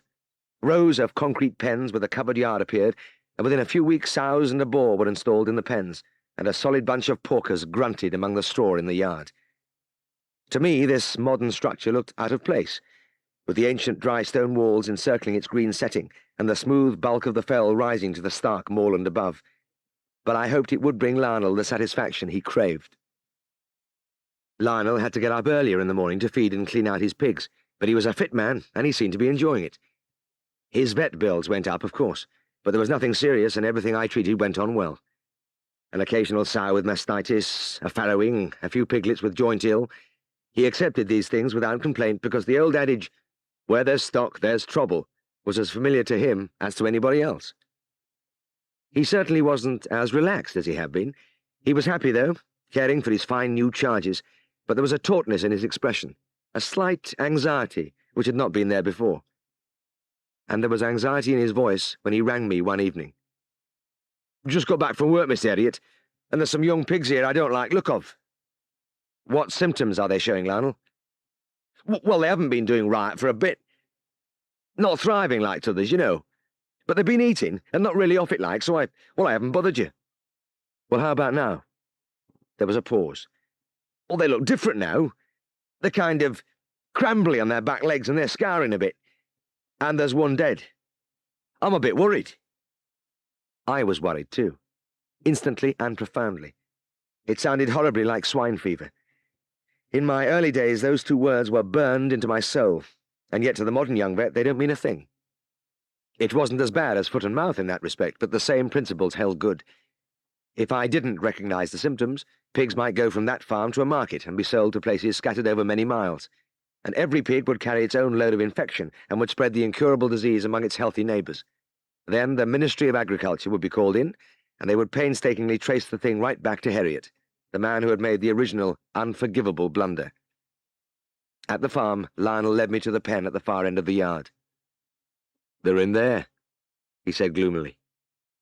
I leant over the wall, and a wave of misery flowed through me. There were about a dozen young pigs in the pen, around 16 weeks old, and they were nearly all showing the same symptoms. It was classical, straight out of the book, but I didn't tell Lionel right away. In fact, I wasn't allowed to until I had gone through all the ritual. "Where did you get this lot?" I asked. "Averton Market. They were a right good level bunch when they come here, but by God, they've gone down." He pushed at a little corpse with his Wellington. "And now I've got this dead un."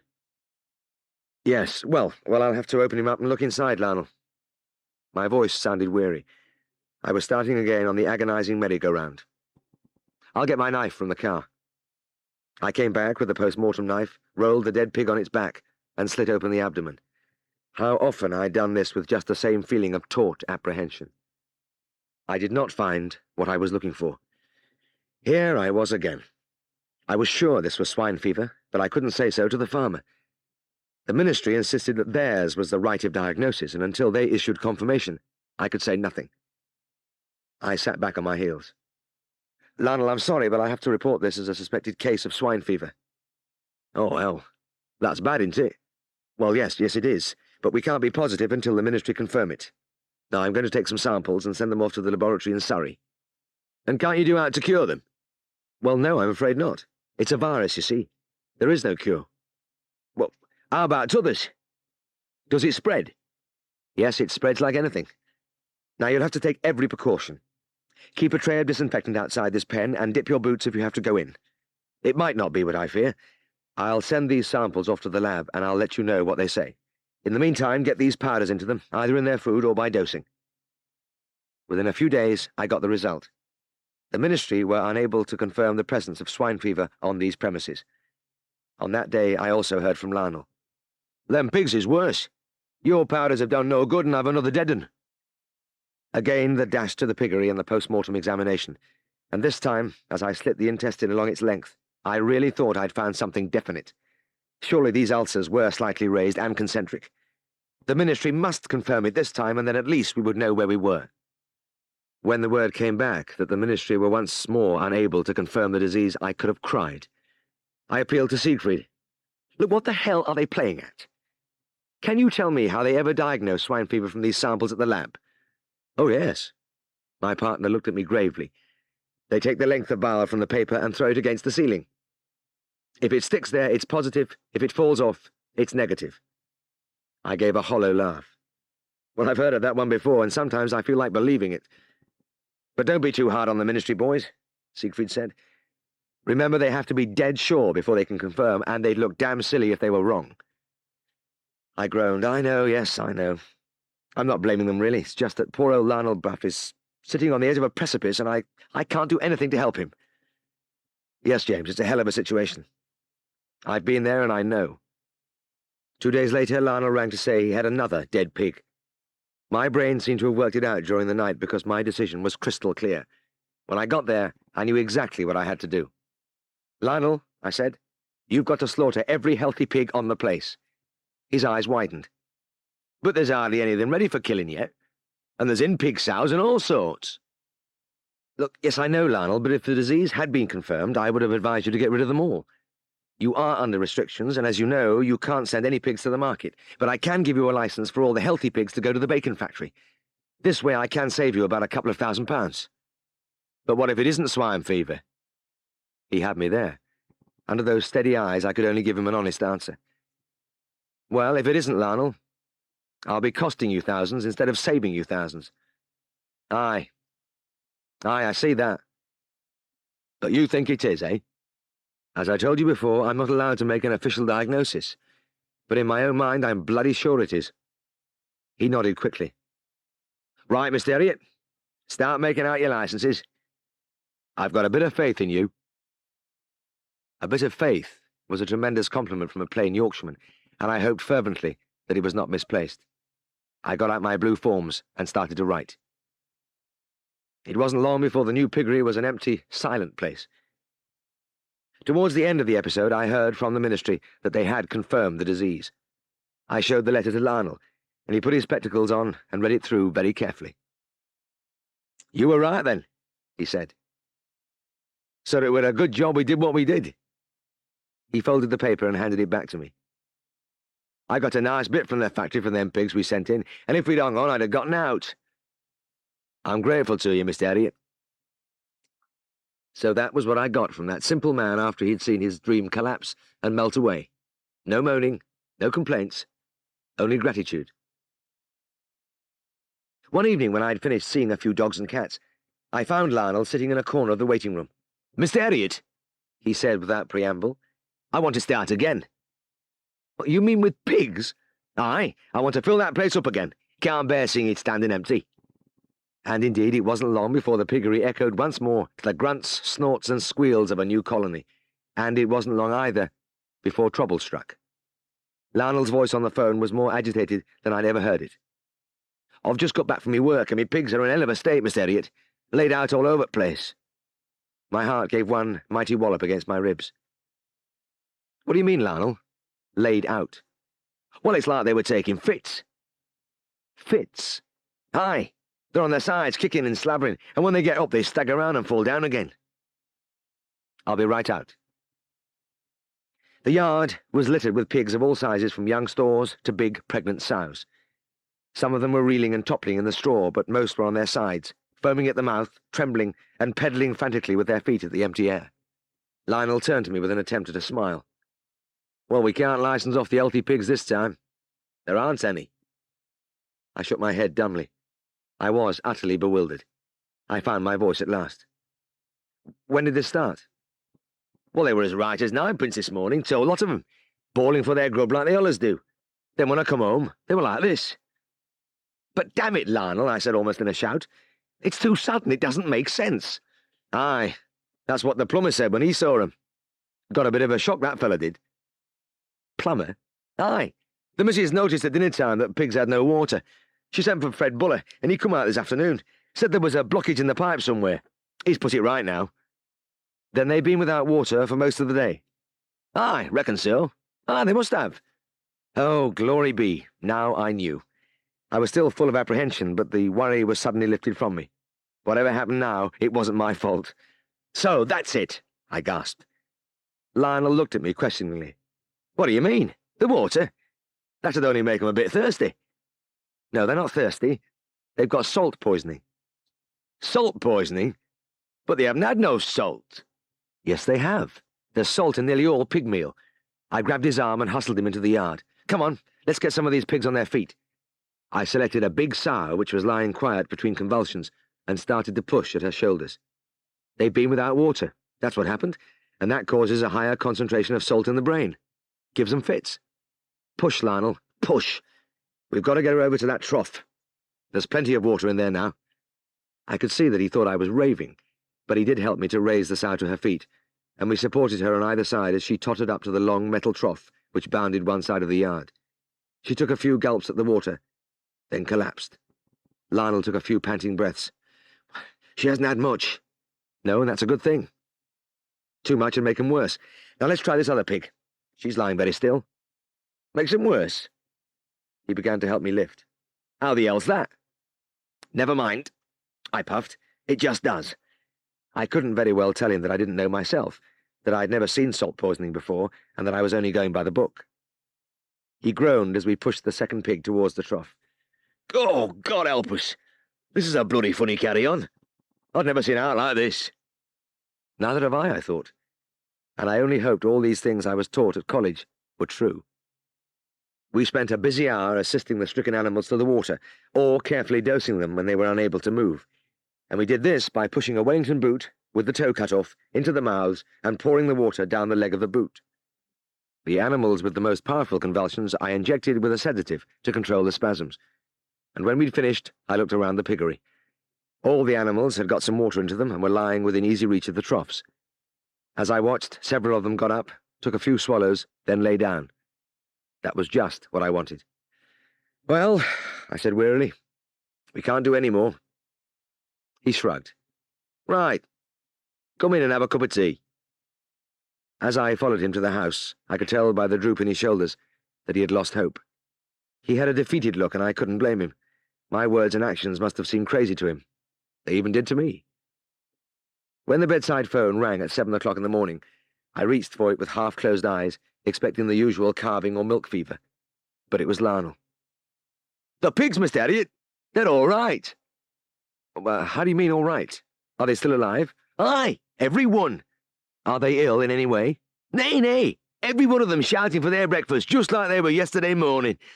I fell back on the pillow, still grasping the phone, and my sigh of relief must have been audible at the other end because Lionel chuckled.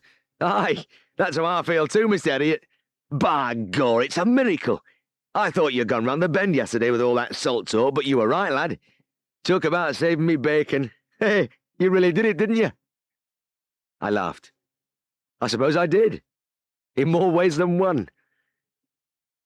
Over my 40 years in practice, I've seen only about half a dozen cases of salt poisoning, or water deprivation, or whatever you call it. I don't suppose it is all that common, but the one at Lionel stays in my mind as the most exciting and the happiest. I thought this unexpected triumph would settle the roadman down for good as a pig keeper, but I was wrong again. It was several weeks before I was on his place, and just as I was leaving, a young man rode up on a bicycle. Lionel introduced him. This is Billy Fothergill, Miss Herriot. I shook hands with a smiling lad of about 22. Billy's taking over my place next month. What?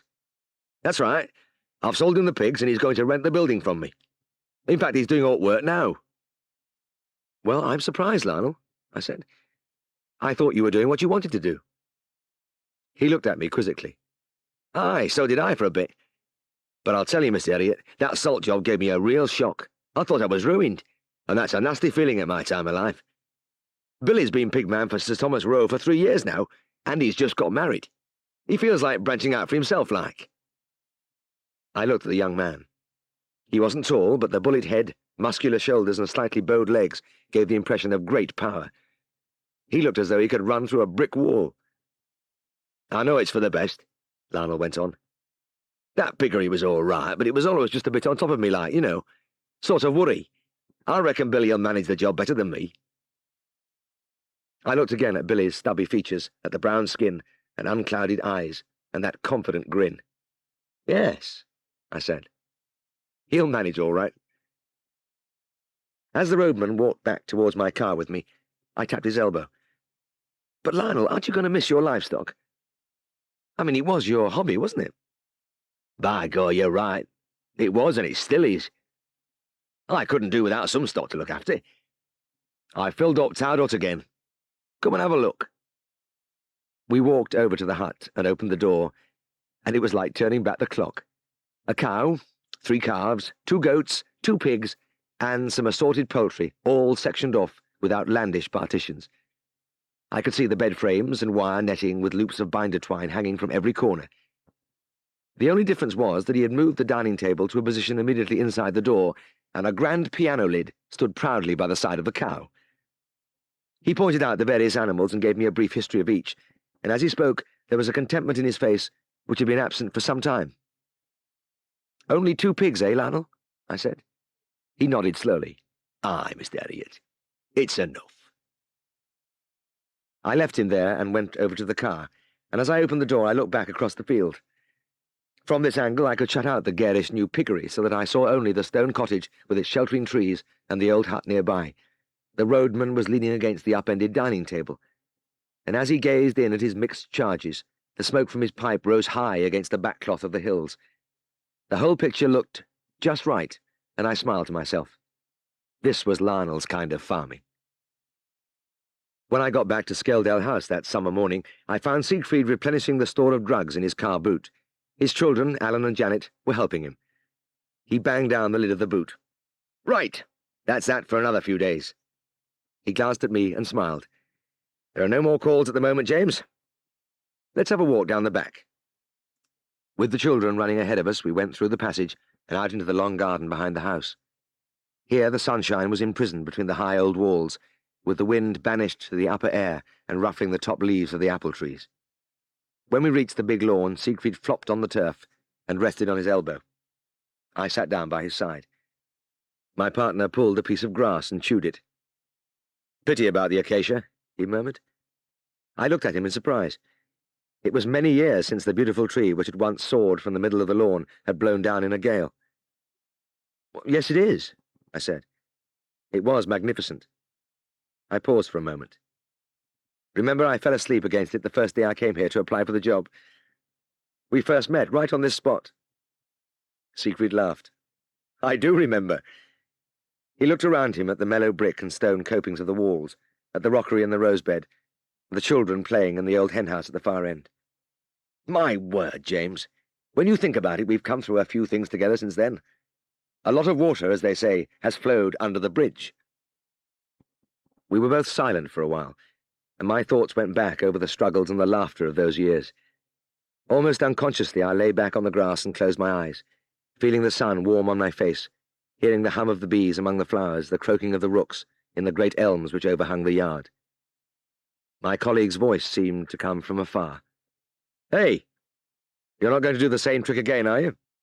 Going to sleep in front of me?" I sat up, blinking. "Oh, gosh, I'm sorry, Siegfried, I nearly did. I've had a worrying time with Lionel Bruff. It's just catching up with me." "Ah, well," he said, smiling. "You won't need your book tonight." I laughed. "No, I won't. Not tonight." Neither Siegfried nor I suffered from insomnia, but on the rare occasions when sleep would not come, we had recourse to our particular books. Mine was The Brothers Karamazov, a great novel, but to me soporific in its names. Even at the beginning I felt those names lulling me. Alexei Fyodorovich Karamazov was the 3rd son of Fyodor Pavlovich Karamazov, and by the time I had encountered Grigory Kutuzov, Yefim Petrovich Pelinov, and a few others, I was floating away. With Siegfried, it was a book on the physiology of the eye which he kept at his bedside, and there was one passage which never failed to start him nodding. He showed it to me once. The first ciliary muscle is inserted into the ciliary body, and by its contraction pulls the ciliary body forward and so slackens the tension on the suspensory ligament, while the second ciliary muscle is a circular muscle embedded in the ciliary body, and by its contraction drags the ciliary body towards the crystalline lens. He had never managed to get much further than that. "No," I said, rubbing my eyes. "I won't need any encouragement tonight." I rolled onto my side. "By the way, I was at Matt Clark's yesterday. Grandma Clark says this is the best time of our lives, with our children growing up." Siegfried selected a fresh piece of grass and resumed his chewing. "Well, she's a wise old lady and she's seen it all. If she's right, we'll have no regrets in the future because we have both enjoyed our children and been with them from the beginning." I was beginning to feel sleepy again when my partner startled me by sitting up abruptly. "Do you know, James," he said, "I'm convinced that the same thing applies to our job. We're going through the best times there, too." "Do you think so?" "Sure of it. Look at all the new advances since the war. Drugs and procedures we never dreamed of. We can look after our animals in a way that would have been impossible a few years ago. And the farmers realize that too. You've seen them crowding into the surgery on market day to ask advice.